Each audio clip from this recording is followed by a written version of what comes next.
Welcome to PCW news. Hanamkonda జిల్లా పరకాల పట్టణం ముఖ్య కూడలిలో బీఆర్ఎస్ ఎమ్మెల్యే జగదీశ్వర్ రెడ్డి దిష్టిబొమ్మ దానం చేసిన కాంగ్రెస్ నాయకులు. ఈ కార్యక్రమంలో కాంగ్రెస్ నాయకులు మాట్లాడుతూ అసెంబ్లీలో స్పీకర్పై అనుచిత వ్యాఖ్యలను ఖండిస్తూ దళితుల పట్ల అవహేళనగా మాట్లాడుతున్న బీఆర్ఎస్ నాయకులకు తగిన గుణపాఠం చెబుతామని ఈ సందర్భంగా వారు ఆవేదన వ్యక్తం చేశారు.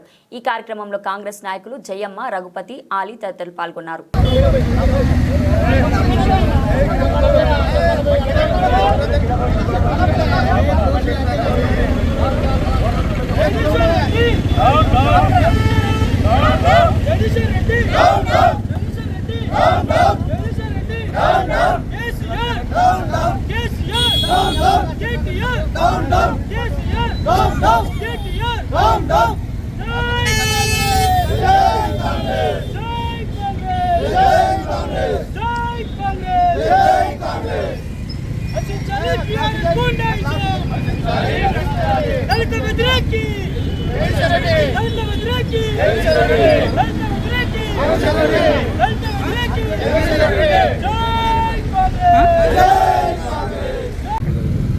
ఈరోజు పరకాల పట్టణంలో పిసిసి ఆదేశాల మేరకు పరకాల ఎమ్మెల్యే రేవూరు ప్రకాష్ రెడ్డి గారి ఆదేశాల మేరకు ఈరోజు పరకాల పట్టణ కేంద్రంలో కాంగ్రెస్ పార్టీ ఆధ్వర్యంలో ఈరోజు నిన్న జరిగినటువంటి అసెంబ్లీలో జగదీశ్వర్ రెడ్డి స్పీకర్పై అనుచిత వ్యాఖ్యలు చేసిన దానికి నిరసనగా ఈరోజు జగదీశ్వర్ రెడ్డి దిష్టిబొమ్మ దగ్ధం చేయడం జరిగిందన్న విషయాన్ని గుర్తు చేస్తున్నాం.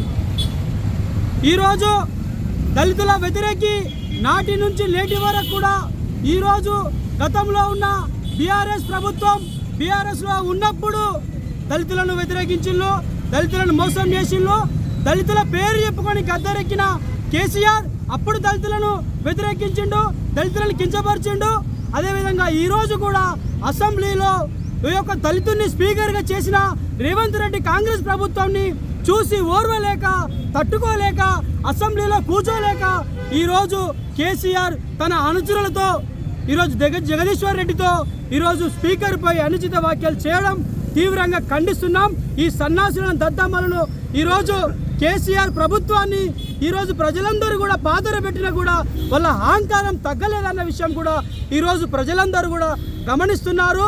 ఆనాడు ఏ విధంగానైతే దళితులను ముఖ్యమంత్రి చేస్తానని తనే ముఖ్యమంత్రి అయిండో అదేవిధంగా ఆ రోజు రాజయ్యను ఏ విధంగా దళితుడు అనే నేపంతో మంత్రి పదవి నుంచి పక్కదోవ పట్టించిండో ఈరోజు మేమందరం కాంగ్రెస్ పార్టీ రేవంత్ రెడ్డి గారి నాయకత్వంలో ఈరోజు దళితుల్ని ఒక స్పీకర్లో కూర్చోబెడితే ఒక సభాపతిగా కూర్చోబెడితే ఈరోజు ఓర్వలేని బీఆర్ఎస్ నాయకులు దద్దమ్మలు సన్నాసులు ఈరోజు మా స్పీకర్పై అనుచిత వ్యాఖ్యలు చేయడం సిగ్గుచేటు దుర్మార్గం అన్న విషయాన్ని ఈరోజు మేము తీవ్రంగా ఖండిస్తున్నాం.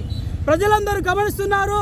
మీరు ఆనాడు ప్రజలకు ఇచ్చిన హామీలలో దళితులకు ఇచ్చిన హామీలలో ఏ విధంగా మీరు అన్యాయం చేసిందో అన్న విషయాన్ని కూడా ఈరోజు మేము కాంగ్రెస్ పార్టీ పక్షాన ఈ సన్నాసులకు దద్దమ్మలకు చెప్తున్నాం. ఖబర్దార్ బీఆర్ఎస్ ఎమ్మెల్యేలారా, ఇంకొకసారి కనుక దళితుల జోలికి వస్తే అదేవిధంగా మేము ఇంకోటి గుర్తు చేస్తున్నాం. ఈరోజు రాష్ట్ర ముఖ్యమంత్రి గారు సుదీర్ఘంగా ఈరోజు రాష్ట్రంలో ఒక ఎస్సీ వర్గీకరణ అదేవిధంగా బీసీ రిజర్వేషన్లు ఎస్సీ రిజర్వేషన్లు కేటగిరీ చేస్తే ప్రజాస్వామ్యంలో శాసనసభలో స్పీకర్ పదవే మరి ప్రజాస్వామ్యానికి ప్రతీక. రాష్ట్ర ప్రజలందరి తరపున ఎన్నుకోబడిన శాసనసభ్యులను ప్రజాస్వామ్యబద్ధంగా నడిపించవలసిన బాధ్యత ఒక సభాపతికి ప్రజాస్వామ్యబద్ధంగా ఉంటుంది. రాజ్యాంగపరమైన పోస్ట్ అది. మరి నిన్న ఎమ్మెల్యే జగదీశ్వర్ రెడ్డి కుల దురహంకారంతో, డబ్బు మదంతో, పదవి అహంకారంతో, కళ్ళు మిన్ను కానక మదమాచార్యాలతో ఒక దళిత సభాపతిని నిండు సభలో మరి అగౌరవపరిచే విధంగా మాట్లాడడం ప్రజాస్వామ్య వాదులు రాష్ట్ర యావత్తు ఎస్సీ ఎస్టీ బీసీ మైనార్టీలందరూ కూడా ప్రజాస్వామ్య వాదులందరూ కూడా ఖండించాలని చెప్తున్నాం. జగదీశ్వర్ రెడ్డి మరి నువ్వు 3 సార్లు ఎమ్మెల్యేను మంత్రి చేసినావు, ఎస్సీల ఓట్లు దళితుల ఓట్లు సబ్బండ కులాల ఓట్లు ఏందే నువ్వు గెలిచినవా? ఈరోజు నువ్వు ఒక సభాపతిని నిండు సభలో అప్పుడు కదా దుర్యోధనుడు నిండు సభలు చేసినట్టు మా దళిత మా యొక్క ఆత్మగౌరవమైన సభాపతిని నువ్వు అగౌరవపరిస్తే తెలంగాణలో ఉన్న యావత్తు దళితులు ఊరుకోరు. నిన్ను ఎక్కడికక్కడ గల్లీ నుంచి ఢిల్లీ దాకా ఎక్కడ నడవనియరు. బిడ్డ నువ్వు ఖబర్దార్. దళితుల పవర్ ఏందో నీకు తెలుసు. వాళ్ళ ఓట్లతో నువ్వు సీట్లకు ఎక్కినావు. నీ మాటలు నువ్వు వాపస్ తీసుకోవాలి. సభాపతిని అదే సభాపతిలో పోయి బోర్ల పక్కన పండుకొని క్షమాపణ చెప్పాలి. లేని తీరుకు బిడ్డ